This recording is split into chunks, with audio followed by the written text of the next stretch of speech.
సవాళ్లుగా తయారైనాయి.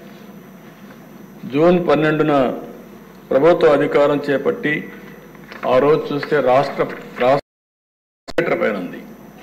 కొంతమంది నన్ను అడిగారు, మీరు ముఖ్యమంత్రి అవుతారు, అయిన తర్వాత ఈ రాష్ట్రాన్ని బాగు చేస్తారా, చేయగలుగుతామనే నమ్మకం మీకుందని అడిగారు.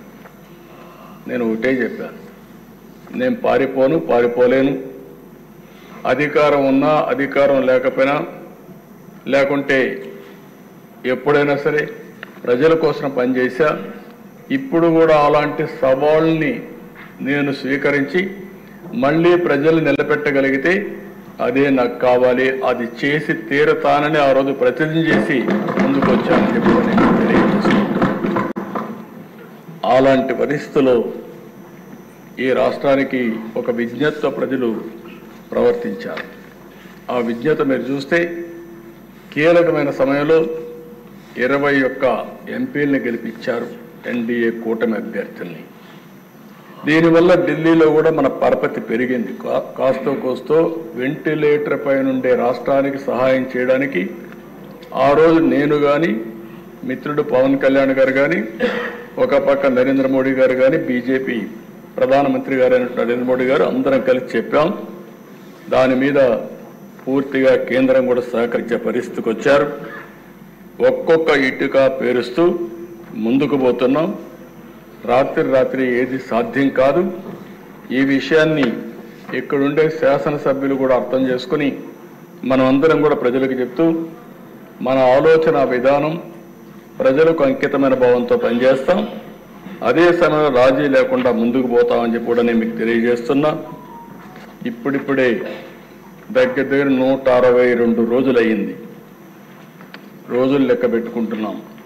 ఎందుకంటే అనునిత్యం బాధ్యత ఉంది మన మీద.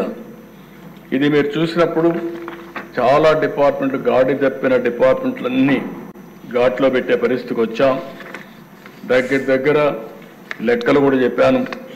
ఇంకా బయట ఇష్టానుసారంగా ప్రచారం చేసే పరిస్థితికి వచ్చారు.